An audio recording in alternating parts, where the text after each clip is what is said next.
Bien, gente, estamos arrancando con lo que sería la primera de una serie de entrevistas con referentes de la trayectoria de la arqueología subacuática académica en Uruguay. ¿Tá? Es un proyecto que justamente tiene el objetivo de como celebrar y rememorar un poco estos 20 años de trayectoria. Como recordar un poco de las experiencias, conocer un poco de las personas, tantas personas que pasaron y fueron importantes ahí en esa trayectoria, ver los hitos más importantes y qué mensaje tiene un poco para contarnos sobre cómo seguir y qué lecciones tenemos pasados estos 20 años, ¿tá?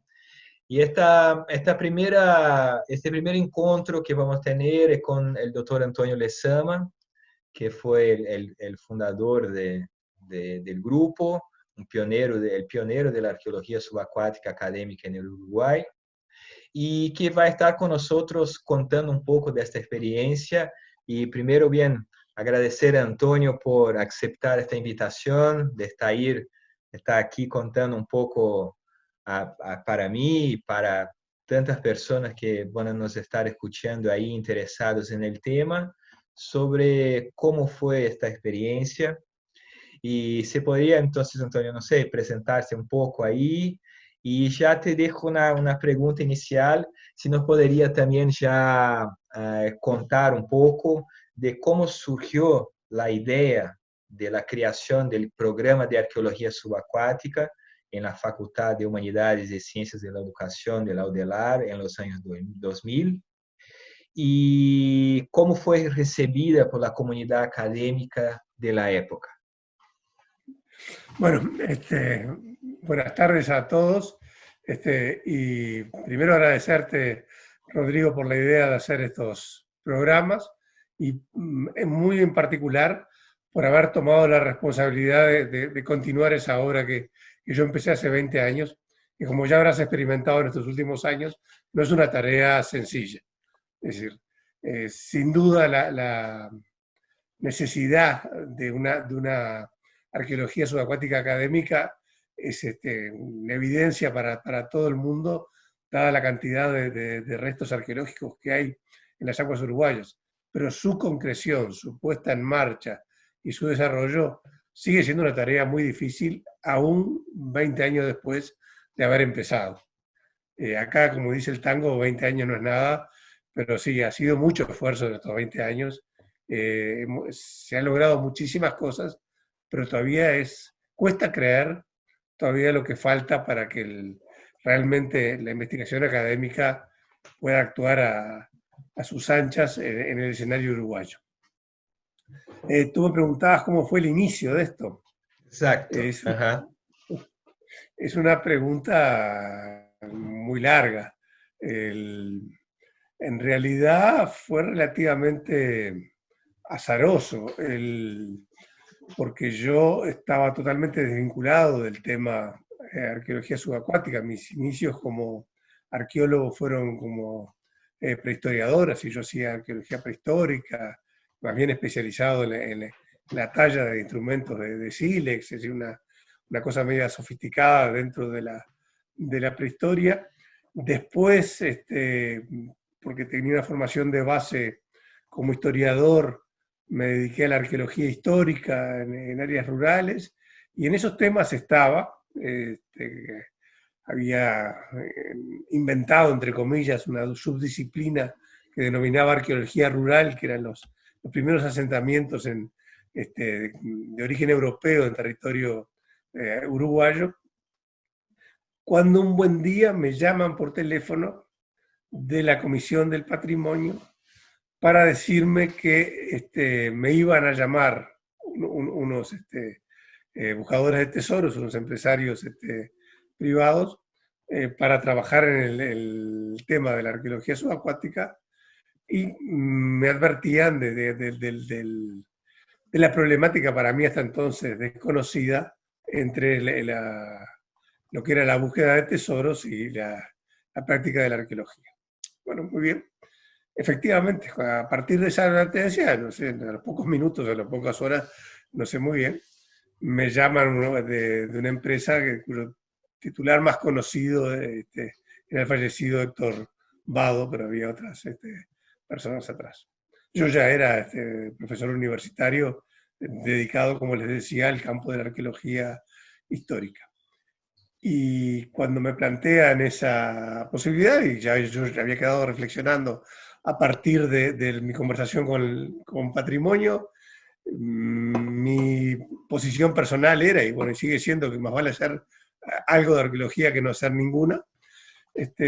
Y cuando me hacen el planteo, digo, yo les aclaro que de mi total ignorancia sobre el tema y que yo solo estaba dispuesto a participar en la medida que se hicieran cargo de mi formación o de mi experimentación. Y ahí entré en ese mundo tan particular de la arqueología subacuática que yo realmente nunca se me había ocurrido.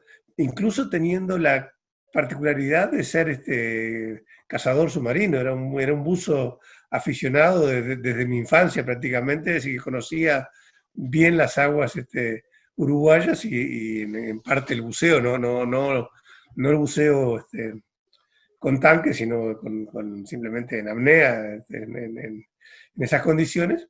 Y justamente por esa misma razón, yo había prácticamente descartado la posibilidad, por conocer las aguas uruguayas, descartado la idea de la arqueología subacuática. Cuando yo hacía mi doctorado en la Escuela de Altos Estudios en Francia, tenía un compañero que estaba haciendo el doctorado y trabajando ya como tesis un tema de arqueología subacuática. Y conversando con él le decía, bueno, me parece fabuloso, lástima que en Uruguay no se pueda realizar porque las aguas son tan oscuras o están tan tapadas, como se dice en la jerga, que no es una tarea posible. Y ese había sido mi único contacto. Y esto ha Bien, sido, Antonio, ahí en los años 90, principio de los años 90, ¿de cuándo estamos ahí hablando? eso fue el año 95. Tá. El año 95, sí. Y bueno, entonces en esas condiciones digo que empecé a conocer ese medio que claramente tenía particularidades que lo hacían muy extraño, ¿no?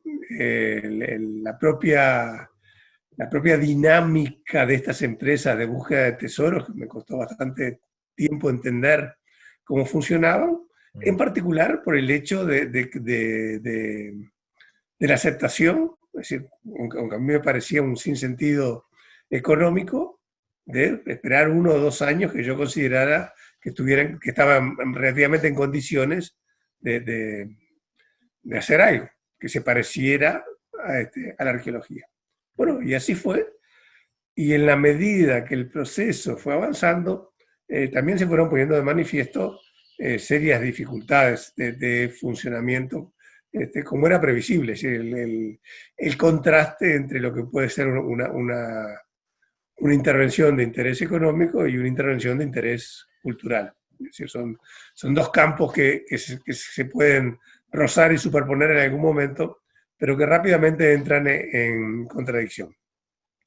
Pero de todas maneras, esa fue una muy interesante experiencia. Es decir, a mí me permitió estar varios cientos de horas debajo del agua, ensayar diversos tipos de metodología, entender las dificultades del trabajo, teniendo en cuenta que, bueno, yo ya era un arqueólogo con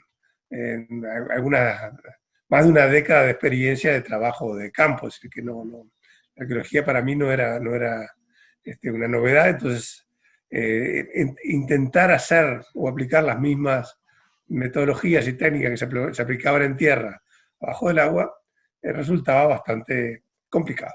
Bueno, pero fue una experiencia que me abrió la cabeza en el sentido de hacerme descubrir toda una problemática y claramente desde el primer momento, es decir, cuando yo empecé solo a luchar, muniéndome de la bibliografía que pude conseguir, de alguna experiencia que pude tomar de otros colegas y de la experiencia de campo abajo del agua, me fui dando cuenta que aquello era un universo enorme y que necesariamente para hacer algo mínimamente serio, se precisaba el entrenamiento académico, se precisaba una rama de especialización que fuera en ese sentido. Y Antonio, Este, sí. una parte para te contar. Yo estuve en 2018, no, perdón, 2016. Yo estaba en la DRASM, en la Dirección de Arqueología Submarina en Francia, ¿no? En Marseille. Y fui a la biblioteca de allá. Y la señora que cuida de la biblioteca de la DRASM me dijo, no, nosotros tenemos una carpeta sobre Uruguay. Y ahí había una carta tuya explicando la situación de Uruguay, creo que ahí en 98, 97, 98, y pidiendo justamente una colaboración internacional o que los referentes de la DRASM, que son un expoente, ¿no? En la área de la arqueología subacuática científica idónea. Y yo encontré ese registro por casualidad también, pero para te contar esto también, hacer una parte. Mira, sí, yo por ejemplo, bueno, el con quien estaba en contacto es con este colega que ahora hace años que realmente no sé qué ha sido de su existencia, Jean-Yves Blot, B-L-O-T-T, Blot, no sé, Uhum. lo castellanizo, que era aquel amigo que había hecho el doctorado junto conmigo, pero ya pensando en la arqueología subacuática, que se radicó en Portugal y hizo unos trabajos muy interesantes en San Pedro de Alcántara. Entonces, algún contacto con él, pero también hay, bueno, hay otro entretelón que creo que no sé si vale la pena ahora entrar en ello, pero es que la actitud de la academia y de las políticas gubernamentales en relación al tema de la búsqueda de tesoro y todo lo demás, generaron una serie de cortocircuitos y de malos entendidos. En el caso particular mío, esos 4 años que yo estuve trabajando, tenía la oposición de todo el mundo. Es decir, por el lado, digamos, de los colegas que estaban vinculados al ambiente de la UNESCO, yo pertenecía a una lista negra de aquellos arqueólogos que habían colaborado con buscadores de tesoros. Por el lado de la Comisión del Patrimonio, era una situación contradictoria, porque por un lado eran ellos los que exigían mi presencia, por otro lado hacían todo lo posible por no facilitarme la tarea. Entonces, las dificultades no fueron solo las naturales, diría así, de cuál es el espacio de la actividad académica en una empresa económica, sino que además realmente estaba muy solo en una especie de lucha en todos los frentes, con mis empleadores, con las autoridades nacionales, con los colegas internacionales. Todo eso fue también haciendo más complicado y reafirmándome cada vez más, en la medida que yo era docente universitario, en la necesidad de la concreción de ese espacio académico. Pero yo qué sé, también ese aprendizaje de la situación real en que se encontraban ese tipo de emprendimientos, creo que me fue muy útil porque siempre me permitió, por lo menos así lo entiendo, tener una visión muy amplia sobre esos fenómenos. Es decir, una cosa que uno pierde de vista muy fácilmente cuando es arqueólogo, investigador y tiene su corazón puesto en la recuperación de información histórica a partir de los restos del pasado, bueno, que esos mismos restos del pasado justamente que nosotros denominamos patrimonio porque es la herencia de nuestros padres, otra gente la vive de otra manera y tienen tantos derechos como tenemos nosotros. Entonces, en esa pulseada, cada uno de los actores también tiene sus cosas para aportar y tiene sus encontronazos con los otros. Es decir, si fuera por mí como arqueólogo, yo diría que prácticamente todo lo que el hombre ha dejado sobre la Tierra, como contiene información sobre el pasado, no debería ser tocado hasta no haber sido investigado. Y Ujú. bueno, cualquiera que me está escuchando sabe que es una proposición absurda, que la humanidad es cada vez más numerosa, que vive sobre el mismo terreno que los antepasados y que necesariamente tiene que destruir testimonios del pasado para poder instalarse en el presente. Ujú. Bueno, digo, lo planteo así groseramente para que se entienda, pero eh, llevemos eso al campo también de la arqueología. Como les venía contando, mi primera experiencia fue entonces, mi descubrimiento en la arqueología subacuática fue también el descubrimiento de la actividad de lo que llamamos buscadores de tesoros, es decir, gente que quiere sacar un rédito económico de los objetos y de las cosas que están debajo del agua, y que por un lado hay un aspecto muy positivo que me sirvió como elemento de formación y de experiencia. Ya fueron finalmente cerca de 4 años y ya les digo, cientos de horas de buceo y de actividad práctica. Todo eso traducido en informes que con mayor o menor claridad fueron transmitidos a la Comisión de Patrimonio, que de alguna manera en el punto de partida de esas cosas, que a medida que se fue haciendo más compleja la actividad, en particular con la autorización de rescate de El Salvador, en Bahía de Maldonado, también incluyó la parte de conservación. Creamos con el colega Andrés Florines una especie de pequeño laboratorio en el cual, más que hacer tratamientos, lo que hacíamos era, también se hicieron algunos, era diagnosticar la condición de las piezas y indicar cuáles debían permanecer sumergidas y cuáles eran posibles de un tratamiento relativamente sencillo. Me refiero a piezas de piedra o de cerámica o de vidrio que estaban más o menos en buenas condiciones, o de metales de relativamente fácil tratamiento, como las radiaciones del cobre. Pero bueno, eso se fue volviendo cada vez más complejo, la situación más difícil en todos los frentes, hasta que finalmente se produjo yo diría, inevitable ruptura, que fue en el año, creo que 98, 90, bueno, me falla la memoria, ustedes sabrán disculpar, pero por ahí.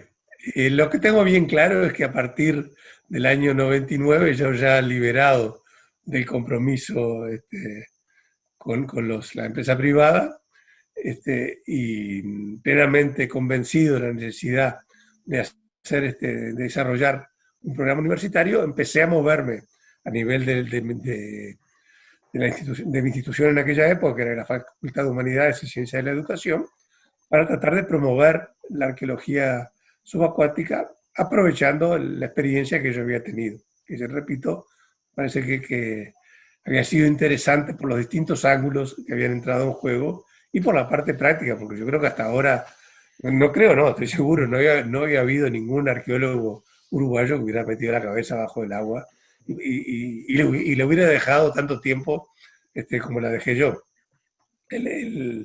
Bien, y entonces, con ese propósito, nos enfrentábamos en aquella época a dificultades presupuestales inimaginables en el día de hoy. Prácticamente no había rubros para nada, y mucho menos para la creación de un programa específico y de una actividad específica y tan que requiere tantos recursos como la arqueología subacuática. Ujú. Y en esas conversaciones, era decano en aquel momento el lingüista Adolfo Elizaicín, se les ocurrió que una posibilidad era la creación de un programa. Y un programa, y pongo comillas, en el ámbito universitario en aquella época, era un conjunto vacío. Es decir, era simplemente la declaración de interés Ujú. del centro ese universitario de que se llevara adelante esa línea de investigación, pero sin ningún compromiso de ningún tipo, más allá de que yo dedicara mis horas como docente, como investigador específicamente, a ese tipo de trabajo. Pero tenía el nombre del programa y con el nombre del programa podía empezar a hacer cosas. Y entonces ahí, digamos, se inicia una historia, que la que estamos festejando ahora, sus 20 años, donde se mezclan el entusiasmo, porque obviamente la propuesta de hacer algo de arqueología subacuática inmediatamente entusiasmó a los estudiantes y a la gente joven con la cual me comunicaba, y el entusiasmo y la perseverancia, porque aquello era un camino únicamente en subida, ¿sí? No había ningún tipo de respiro porque no teníamos nada. Y esto Bien, es el año 2000. ese es el año 2000. Y ahí empezamos, yo no sé si fue en el mismo 2000, la primera actividad que realizamos, que todo se hacía en base a conocimiento y amistades. Quiero mencionar a Daniel Piñeiro, que hasta el día de hoy apoya el programa de arqueología subacuática, que tiene una escuela de buceo y que nos facilitó los contactos y los primeros equipos para poner en el agua. Y asimismo, mucho más allá de eso, me prestó una colaboración enorme porque yo ya, como les venía diciendo, había desarrollado un cierto oficio profesional, es decir, estaba en condiciones de realizar trabajos, pero de ninguna manera de hacerme responsable de lo que le podía pasar con estudiantes que por primera vez se metían abajo del agua. Entonces, también en ese sentido, la experiencia y la profesionalidad de Daniel como profesor fue muy importante porque él vino a las primeras tentativas que hicimos y de la mano introdujo a esos estudiantes en ese medio. Y te cuento, Antonio, que para que sepan ahí también que Daniel va a estar con nosotros también en una participación más adelante, junto con Eduardo y yo. Él va a estar también ahí contando un poco también de esta, Bueno, esta participación. me parece bárbaro y ya aprovecho a mandarle muchos saludos. Bueno, ese es un aspecto. No teníamos nada, teníamos entusiasmo, teníamos ganas de perseverar. El segundo tema es que no teníamos dónde realizar actividades de investigación académica, porque estamos en el año 2000, prácticamente en el apogeo de toda esa historia de la búsqueda de tesoros, cuando resultó que toda la costa uruguaya, toda la costa fluvial y marítima uruguaya, había quedado loteada entre estas empresas que buscaban tesoros. Es decir, el procedimiento que se había establecido era que se presentaba un permisario, como se le llamaba o se le llama todavía, y solicitaba la búsqueda de tal embarcación en tal zona. Entonces la prefectura que controlaba esa actividad recortaba un pedazo de costa y le decía, mire, bueno, desde este cabo hasta este otro y tantas millas para adentro, es decir, en tales coordenadas geográficas precisas, es el lugar donde tiene la exclusividad de la búsqueda de los trabajos el señor fulano, la empresa tal. Bien. Y así, desde el Chuy hasta Nueva Palmira, no había costa donde el programa de arqueología subacuática, el PAS, como le llamamos, de la Facultad de Humanidades, pudiera meter los pies en el agua, porque estaba todo, digamos, ya asignado. Entonces, la primera oportunidad que tuvimos fue en un proyecto en el interior del país, en aguas de una laguna, en colaboración con otra colega, la profesora Carmen Curvelo, que estaba investigando en aquel momento un poblado guaraní, San Borja del Yi, una investigación bien interesante, aunque no entro ahora en el tema, pero había una leyenda local que decía que esos guaraníes que habían venido en el año, creo que 1831, después de las campañas de Rivera, del general Fructuoso Rivera, en Misiones, los había traído a vivir al Uruguay porque le había, digamos, incursionado en el actual territorio brasileño y habían llegado a un acuerdo de paz, había tenido que retirarse, y como estos guaraníes lo habían apoyado en su incursión, para no sufrir represalias, los trajo a vivir al Uruguay, al centro del territorio, sobre el río Yi. Entonces había una leyenda que decía que habían traído una campana de las misiones, como recuerdo, y no sé en qué episodio de las guerras civiles que caracterizaban al siglo XIX uruguayo, bueno, y toda Latinoamérica, la habían tirado a una laguna cercana al pueblo, que desde entonces se llama Laguna de la Campana. Entonces, Carmen Curbelo nos propuso por qué no hacíamos una primer excursión a tratar de localizar la famosa campana de la Laguna de la Campana.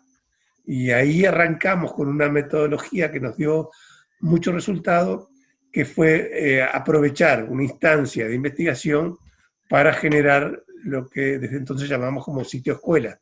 Es decir, invitar a los jóvenes que estaban entusiasmados con la idea a hacer sus primeras experiencias de buceo y al mismo tiempo, bueno, generar una base de información sobre un tema concreto.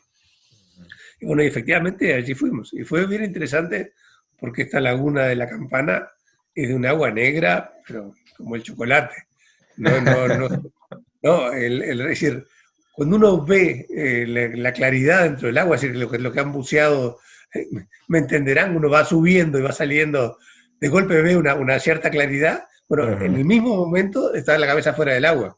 Es decir, 10 centímetros adentro del agua ya es noche oscura. Entonces, Vamos a estar con algunas fotos ahí de los trabajos allá, pero de la parte externa tenemos y van a estar pasando ahí también en cuanto hablas. Bueno, creo que fue muy bueno porque yo no me acuerdo ahora, y no quiero faltar en los nombres, pero de esos primeros grupos estaba Virginia Pereira, Ezequiel Fernández, creo que Paula Larguero, o sea, la generación que corresponde a aquel momento, teníamos unos cursos curriculares en la Facultad de Humanidades que eran talleres de arqueología, que nos íbamos rotativamente, los distintos docentes nos hacíamos cargo de los talleres, taller 1 y taller 2. Entonces cuando me tocaron a mí, yo aproveché justamente para que la temática del taller fuera la arqueología subacuática. Entonces ahí se generó la idea del sitio escuela, y de ahí fueron esas primeras experiencias, y de ahí ese grupo, o esa continua presencia de jóvenes entusiastas alrededor mío, que hicieron posible que mi perseverancia diera resultados, porque yo solo hubiera abandonado sin duda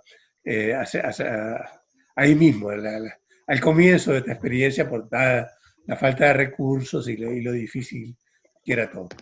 Y bueno, así con ese primer sitio escuela en Laguna de la Campana, en las aguas del río Yi, es que empezó, digamos, una primera experiencia.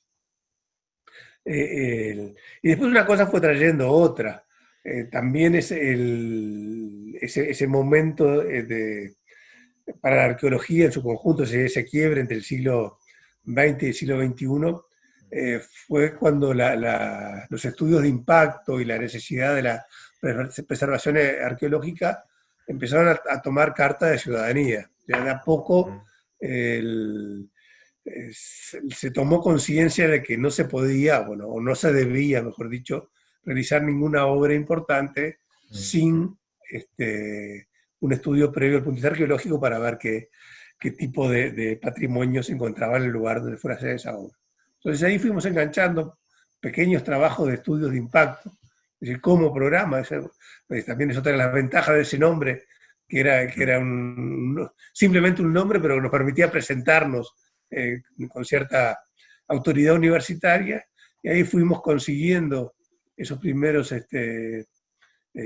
contratos de estudios de impacto, que obviamente aportaban recursos extra presupuestales que utilizaba generalmente para contratar ayudantes, para que ellos tuvieran una remuneración y pudieran entusiasmarse más realísticamente con las cosas, porque el apoyo honorario siempre es muy, muy limitado, y también fuimos muy de a poco comprando los primeros equipos y las primeras cosas. Y ahí, digamos, se fue encadenando un poco todo. Hasta que finalmente, en el año 2004, se da una doble feliz coincidencia, espero no equivocarme en la fecha, supongo que los demás que van a pasar atrás mío, que son mucho más jóvenes, van a precisar. Ahí conseguimos dos cosas. Una, en la culminación de un trámite que veníamos haciendo en prefectura desde el año 2000 para que se nos asignara un pedazo de costa en las mismas condiciones que se les asignaba a los buscadores de tesoros.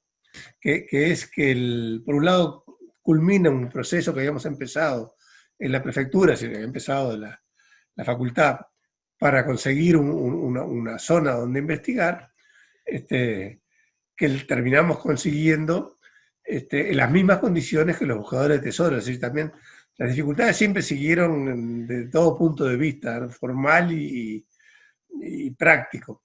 El buscador de tesoros hacía un acuerdo con la Prefectura Nacional Naval, por la cual se comprometía a repartir 50% para él y 50% para el Estado, lo que encontrara. Y tenía que dejar un depósito de garantía de ese tipo de actividad. Bueno, por todo eso tuvo que pasar la Universidad de la República. Y bueno, obviamente siempre hay un cierto grado de cordura. Por ejemplo, no se le exigió el depósito, pero el rector de la universidad tuvo que firmar que lo que encontráramos nosotros en el programa de arqueología subacuática iba a ser repartido 50% y 50% con el Estado, siendo la universidad el propio Estado. Pero eso les da una cierta idea de lo difícil que eran todas esas circunstancias desde el punto de vista administrativo.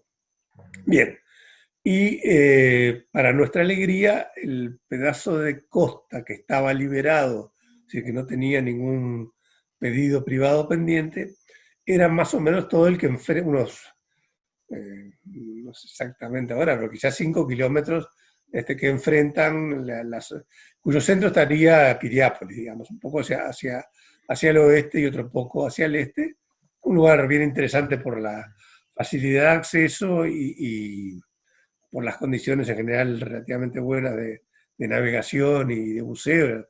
Estamos dentro del Río de la Plata. Tenía una serie de ventajas a priori. Y conjuntamente con el otorgamiento de esa zona de búsqueda para el programa Arqueología Subacuática, obtuvimos una financiación, unos fondos de investigación que licitó directamente el Ministerio de Educación y Cultura. Los fondos se llamaban PDT, Programa de Desarrollo Tecnológico.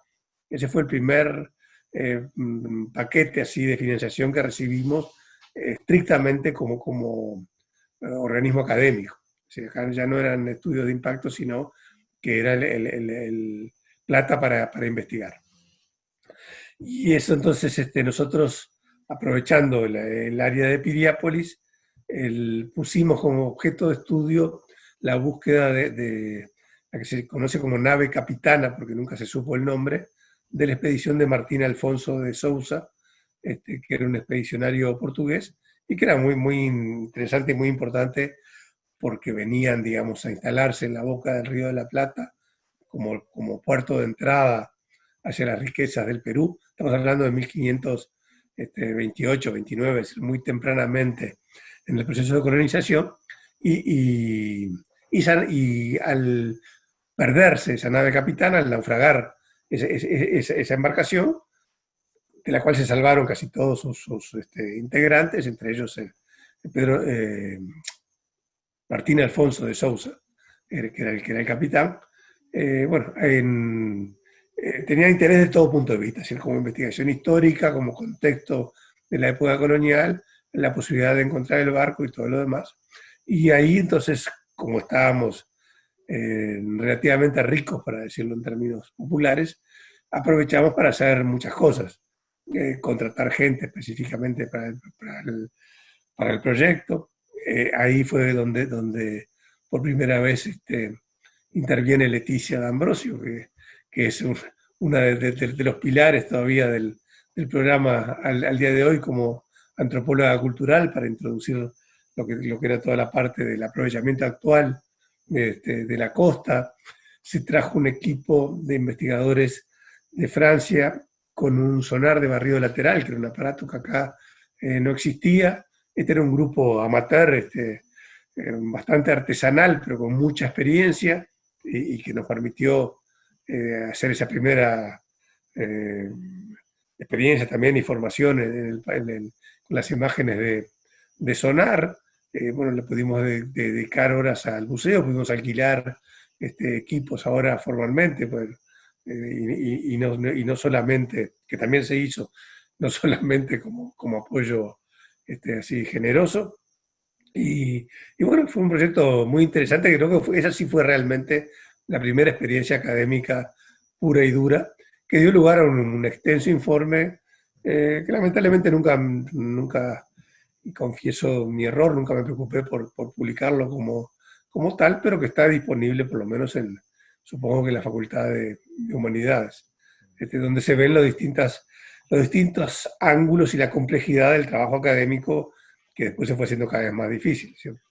La investigación histórica, la parte tecnológica, la temática de la navegación, el funcionamiento del río, de las costas, lo que puede estar, lo que puede no estar, la búsqueda bajo el agua, la búsqueda con sonar, etcétera, etcétera. Es decir, por primera vez pusimos mano a todo el abanico de cosas que nos hubiera gustado hacer desde el principio en arqueología subacuática. Y bueno, también con resultados científicos positivos. Encontramos una serie de restos arqueológicos, de sitios arqueológicos en esa área, pero no encontramos la embarcación de Martín Alfonso, porque de acuerdo a la interpretación de la propia documentación histórica que volvimos a releer y a reconsiderar, el barco solo podía estar más al oeste del arroyo Solís Grande. Y esto es súper interesante, ¿no, Antonio? Porque, claro, es que es un trabajo que se realiza en un contexto académico que es tan rico como fue el de Piriápolis. Yo incluso tomé contacto con el grupo en 2006 durante un sitio de escuela en Piriápolis, ¿no? Cuando yo era estudiante de oceanografía en la FURG, en el sur de Brasil, y bien, bajé con un amigo de carona para participar de un dicho sitio escuela de arqueología subacuática que existía en la ciudad lejana de Piriápolis, y ahí llegamos, ¿no?, por la noche, y ahí fue un contacto. Pero es un proyecto que se ve que el objetivo se alcanzó de distintas maneras, ¿no?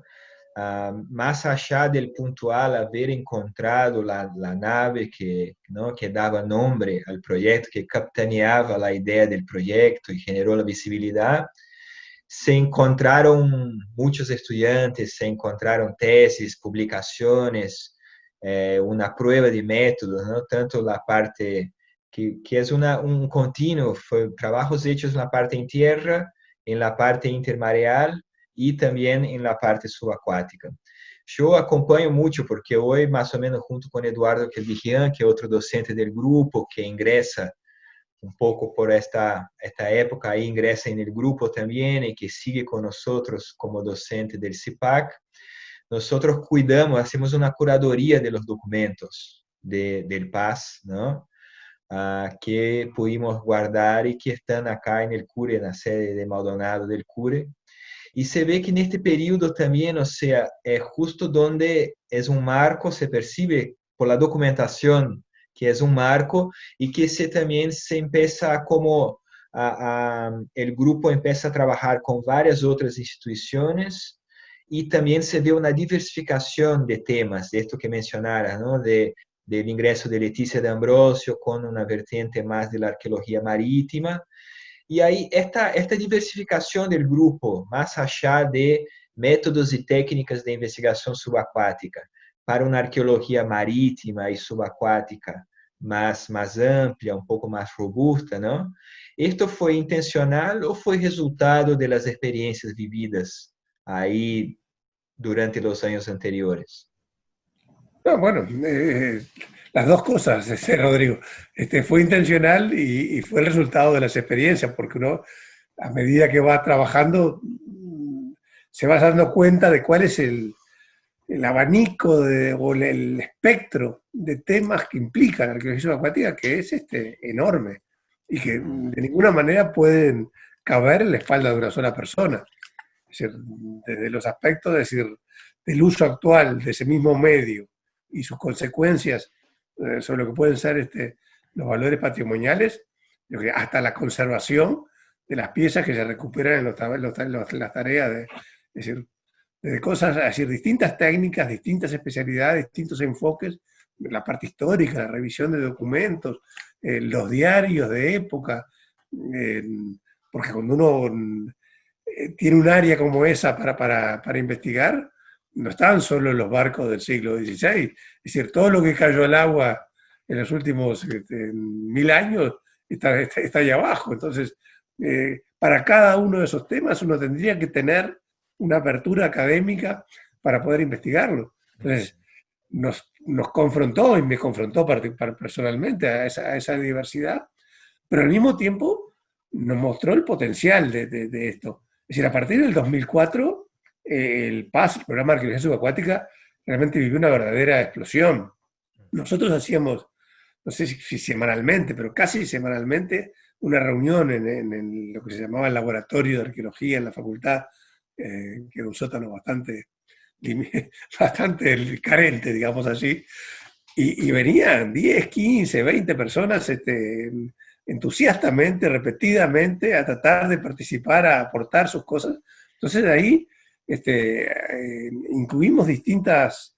También fue una actitud desde el comienzo, porque vuelvo a decir que todo esto se inserta en esa temática del buscador de tesoro y la actitud del gobierno y esto y lo demás. Entonces, como esto era un programa universitario, esto sí, en forma explícita, mi intención fue que fuera siempre totalmente transparente. Y de todas maneras se generaron habladurías y misterios, pero que quisiera entrar, así fuera, no sé, el Drake, el pirata, con un ojo tapado, esto es una actividad de extensión universitaria, venga y vea, mire lo que estamos haciendo, no le vamos a ocultar nada. Entonces, esa política de apertura también nos generó muchos aportes valiosísimos.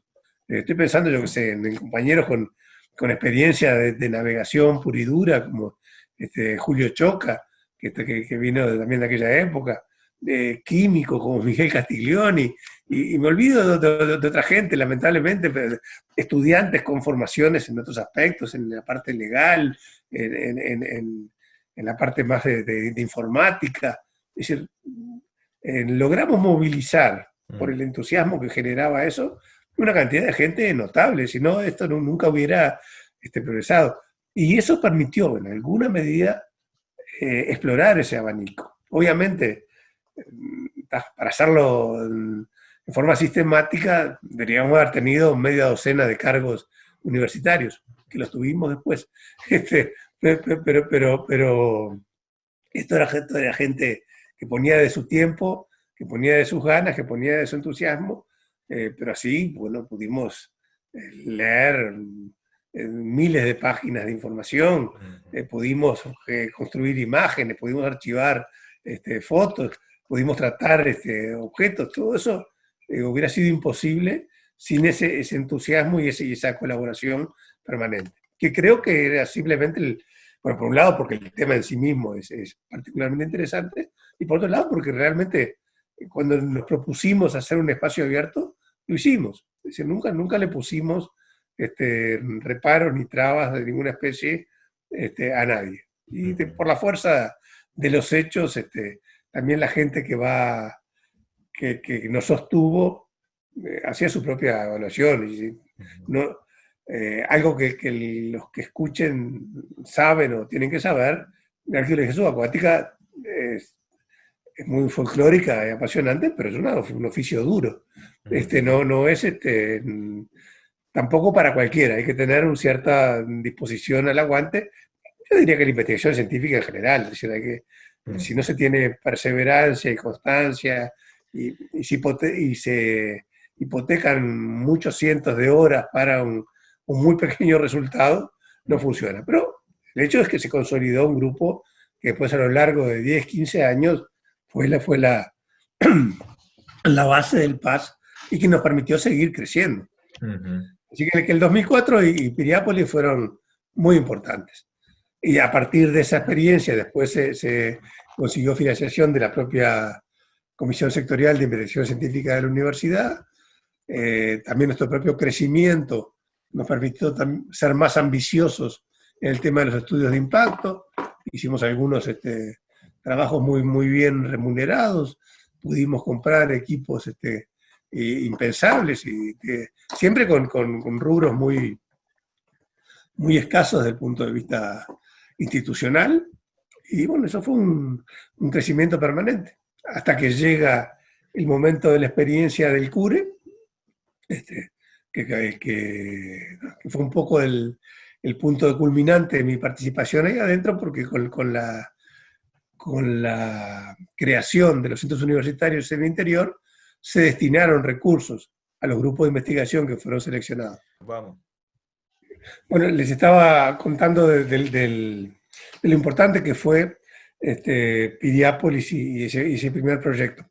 Y vuelvo entonces a esa preocupación constante de formar gente que pudiera diversificar justamente y completar lo que es un equipo de arqueología subacuática, para decir así, o arqueología marítima, para ser más correcto, con todos esos campos de investigación distintos, pero que a su vez se superponen y se retroalimentan unos con los otros.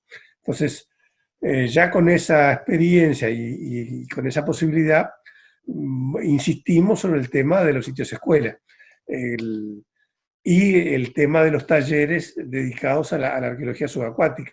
Más o menos cada 2 años, algo así, 2 o 3 años, me tocaba la responsabilidad de los talleres en la Facultad de Humanidades, los talleres de arqueología, y ahí yo entonces volví a plantear el tema subacuático. Eso permitía que un grupo de estudiantes, además de todo lo que era la participación en esto que les decía del PAS como espacio abierto, tuviera una instancia de formación más específica, con trabajos de pasaje de cursos dedicados a la arqueología subacuática, algunos bien interesantes, y a su vez la investigación permanente nos permitió sostener ese ritmo de los sitios escuela. Desde el punto de vista de la difusión y del conocimiento del PAS en el exterior fueron fundamentales. Como acaba de decir Rodrigo, él mismo fue a uno que le llegó la noticia y se trasladó, pero venían también otros estudiantes de Brasil, venían estudiantes de la Argentina. Eso nos permitía también establecer vínculos de alguna manera con sus docentes. Entonces, la parte académica pura y dura, en el sentido de formación de estudiantes, además de la parte de investigación que ya les mencioné, un factor de crecimiento interesante. Yo creo que nos fue situando en esa posibilidad de transformarnos realmente en un grupo de investigación en arqueología subacuática. En lo personal también, digo, siempre para el docente, el ejercicio de la docencia es un ejercicio de sistematización y de puesta a punto, puesta en claro de sus propias experiencias y sus propias ideas. Cuando uno tiene que transmitirle a otro, bueno, cómo son, entre comillas, las cosas en este campo disciplinario, necesariamente también tienen que ordenarlo.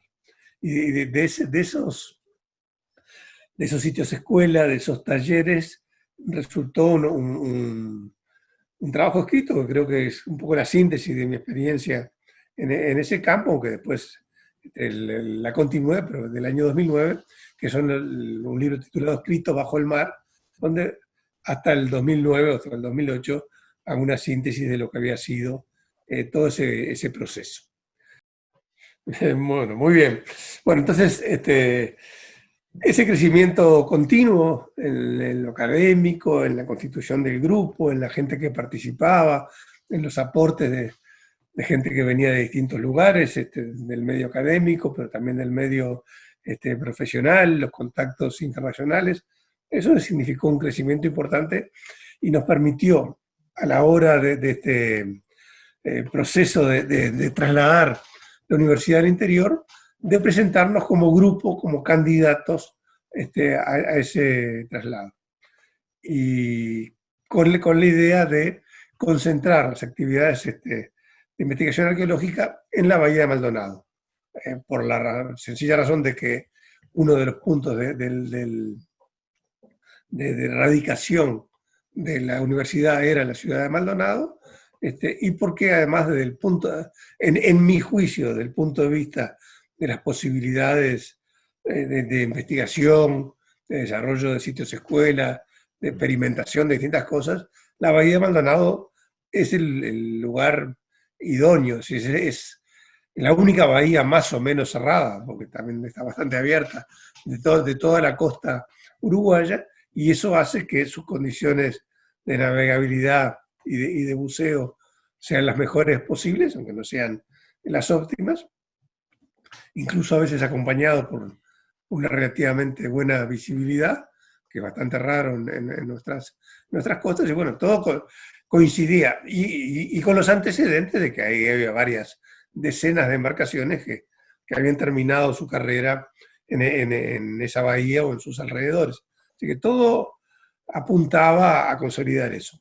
Sin abandonar la idea de seguir trabajando en Piriápolis. En realidad nosotros teníamos nuestro corazón puesto en Piriápolis, donde, no lo dije, pero también tuvimos un apoyo de la comunidad local excepcional. Es decir, nuestras primeras campañas las hicimos cómodamente instalados en el Hotel Argentino, con el beneplácito de sus dueños y de toda la institución, porque eso aportaba al desarrollo cultural de Piriápolis, y creo que sí, que sin duda lo hizo. Las sociedades locales de fomento del turismo, la hotelería y todo lo demás, todos de alguna manera u otra nos dieron una mano, porque también esas cosas, cuando uno, sobre todo en los inicios, cuando se es tan pobre en recursos, son fundamentales. Es decir, el poder contar, yo qué sé, con la alimentación para 20 personas que están participando en un evento, un lugar donde cocinar, un lugar donde dormir. Entonces, todo eso hacía que Piriápolis no lo abandonásemos tan fácilmente, y nuestros primeros intentos, nuestras primeras acciones de política universitaria en el CURE fue intentar conseguir un sitio, es decir, que la universidad hiciera la gestión para tener un local en la zona de Piriápolis o aún en Solís Grande, cosa que no conseguimos. Así que eso nos obligó también a concentrarnos en Bahía de Maldonado, porque ahí estábamos en el propio local que estaba construyendo el CURE, que nos permitía también, en ese diseño de una cosa que está empezando, pensar en laboratorios, pensar en depósitos, pensar en una cantidad de cosas que se precisan para esta actividad. Entonces, realmente ya el paso del CURE fue el paso a la madurez, porque también implicaba la generación de cargos docentes. Es decir, hasta ahora nosotros habíamos estado trabajando con gente contratada en base a recursos extra presupuestarios. Ahora por primera vez teníamos cargos particulares para eso. Y bueno, eso fue creo que la última etapa de mi participación giró en consolidar ese aspecto. También hay que señalar que las cosas en el Uruguay en general y en la universidad en particular nunca son fáciles ni rápidas, y este proceso que se inicia, es decir, presentamos el proyecto de erradicación en el 2007, creo que recién estuvo más o menos consolidado, ahí me puedo estar equivocando, Rodrigo, pero con todos los cargos nombrados y todo lo más en el 2014, para decir algo, quizá 2013, pero no mucho antes. Es decir, con los llamados, con los concursos, con esto, con lo otro, con la construcción del nuevo local, con lo que significaba para la propia universidad la experiencia de estar en el interior, donde nunca había estado. En fin, todo eso de alguna manera nos impuso un freno desde el punto de vista de las actividades prácticas, porque tuvimos que concentrarnos en esas actividades de gestión, Y bien, finalmente creo que culminaron exitosamente y dejaron al PAS, al actual CIPAC, porque cambiamos de nombre, Centro de Investigación del Patrimonio Costero, en las mejores condiciones para seguir adelante. Surgieron otros problemas, eso ya está en manos de Rodrigo, que por suerte tuvo el coraje de venir a suplantarme cuando yo tomé la decisión, de decir, consideré que ya había hecho lo que tenía que hacer y preferí retirarme con dignidad antes de que me echaran, abuchándome. Pero quedó un equipo muy bueno y que creo que en este momento está con todo el potencial para arrancar con proyectos como el de Colonia, que van a ser muy importantes. No, de hecho que cuando yo llegué para asumir la coordinación del grupo ahí, fines de 2016, yo encontré una infraestructura y una historia también, o sea, una infraestructura con una inercia que en verdad no hay otra estructura académica, ¿no? Una infraestructura académica como la que tenemos, la que fue construida ya en el CIPAC, en el CURE, en otra parte de Sudamérica, ¿no? Es la estructura académica más bien armada de toda Sudamérica, tá? Em termos de equipamentos, infraestrutura e logística de trabalho vinculada a Bahía Maldonado, ¿no? El laboratorio de conservación que hay, los equipamientos, también un equipo muy bien equipado. Se ve que todas essas etapas son para que a gente compreenda que construir um proyecto, 20 años es el básico, ¿no? Con 5 años damos el primer paso, después más 5 años otro paso, y es un periodo de que se necesita para llegar a algunos resultados y logros que se van a perdurar o que se espera, ¿no? Porque el máximo que podemos hacer muchas veces es esperar que siga y que lo que fue construido sea... Esa es la propia idea de patrimonio, porque el patrimonio nos vincula tanto, ¿no? Al presente, al pasado, al futuro, pero nos vincula a las personas que lo construyeron, ¿no? Tanto las personas, entonces, las personas que hoy están a cargo, que están trabajando por el grupo, tienen un compromiso, yo así lo veo y intento transmitir a los estudiantes, que es un compromiso con las personas que construyeron también esto que hoy tenemos y de una manera más amplia la propia Universidad de la República, o sea, las personas que pasaron por la universidad, las que están y las que van a venir. Y esto a veces no se ve tan claro, la gente no se percibe parte de una trayectoria y de un proceso y piensa muchas veces que las condiciones ya están así dadas, ¿no?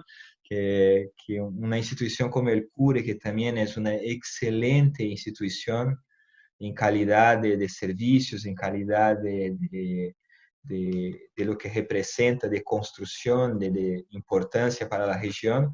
Y muchas veces la gente piensa que la cosa surgió a partir del día que ha llegado, pero son trayectorias y eso es sumamente importante. Y Antonio, bien, o sea, nosotros, cuando yo llegué en el grupo, estaba ahí el proyecto Bahía Maldonado, ¿no? Un proyecto con aprobación de la ANI, con la aprobación de la Comisión del Patrimonio Cultural de la Nación, y un proyecto que se desarrolló bastante bien a partir de 2015, ¿no? Um, y tenía un objetivo, contar un poco de los objetivos del proyecto de la ANI, del CIPAC, financiado por la ANI, la Bahía Maldonado, para comprender también cómo se maturaron ahí los proyectos académicos del grupo. Bueno, sí, el último proyecto fue el de Bahía, el último proyecto en el cual yo participé, fue el de Bahía de Maldonado, y lo que propusimos ahí fue justamente generar una herramienta para la gestión del patrimonio sumergido en la bahía, que sabíamos por los antecedentes documentales que era importante, pero cuyo conocimiento concreto, práctico, era bastante parcial. Entonces, lo que propusimos hacer, hicimos, por lo menos en una buena medida, es un sistema de información geográfico con la localización de las cosas que nosotros ubicamos a través de, esencialmente, de sensores remotos.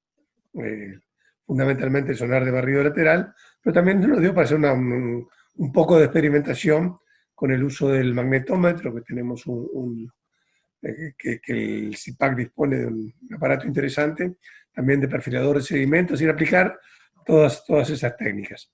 Entonces, bueno, todo eso, tengan en cuenta que se hizo también en ese proceso de instalación y transformación y todo lo demás, pero creo que finalmente se obtuvo un resultado satisfactorio. Esa información está disponible, y aquel que quiera intervenir en Bahía Maldonado, cuando digo intervenir, me refiero a la obra pública, al uso del fondo, al anclaje de grandes embarcaciones, lo que sea, tiene un recurso para orientar en qué zonas puede afectar más o menos el patrimonio. Y a su vez esa base de datos genera la posibilidad de, yo diría, infinitos proyectos de investigación con distintos tipos de elementos que están ahí, desde los procesos de alteración de los objetos abajo del agua, de circulación y movimiento de sedimentos, incluyendo los restos arqueológicos, hasta embarcaciones concretas con sus propias historias, sus trayectorias, sus tecnologías y todo lo demás. Entonces, creo que nos sirvió para poner el pie en la zona, mostrar también nuestro potencial, y bueno, ahora es cuestión de seguir adelante. Yo quiero decir, para finalizar, que la arqueología subacuática para mí fue una etapa muy importante en mi vida profesional, y que he vivido horas maravillosas, y que he conocido gente maravillosa, pero mi mayor satisfacción es haber podido dejar este programa de arqueología en funcionamiento, porque yo tuve más de 30 años en la universidad, y muchas veces vi gente que había logrado hacer cosas importantes, y que terminada la carrera de ese docente, terminaba también el tema en el cual había estado trabajando a veces durante décadas. Bueno, es un temor que a uno cuando va a empieza a ponerse viejo, le empieza a dar, es decir, bueno, ¿quién va a continuar, si es que vale la pena continuarla, con esta actividad? Entonces, creo que el equipo que está ahora, Rodrigo, Leticia, Samila, todo, es decir, el Eduardo, gente que tiene capacidad y vocación para rato. Ah, excelente, Antonio. No, de verdad que fueron como decenas de proyectos, ¿no? Centenas de estudiantes, de tesis, una infraestructura que se generó, una ímpar ahí en la región, y que da base de verdad para poder seguir. Sería una pena que este impulso y los logros y las experiencias tiene de todo, ¿no? Aprendemos, tenemos experiencias buenas, malas, y es la continuidad que justamente eh, da sentido a todo, ¿no? Entonces, bien, Antonio, te quería agradecer muchísimo, ¿no? Por haber aceptado la invitación. De verdad que es un gusto poder hablar contigo y tener como colega y amigo aquí en esta trayectoria. Bien, seguimos trabajando, estamos con nuevos proyectos, habilitando espacios, creando cursos también, y esto pronto va a estar compartiendo.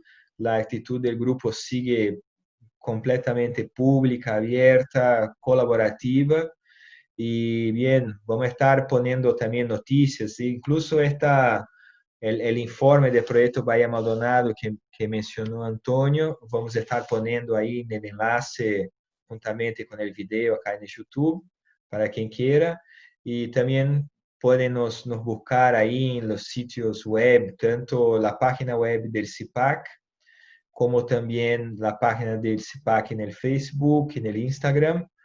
Y bien, Antonio, más que nada te agradecer y que sigas bien esta onda, que sigas cerca ahí del grupo de nosotros, y hasta un próximo asado. Ah, Hace mucho que me estás prometiendo. es verdad, ha de venir, ha de venir. ahora toda la culpa está en el COVID, el mal invisible, ¿no es? Pero pronto vendrá, pronto vendrá. Bueno, Va, muy bien. Antonio.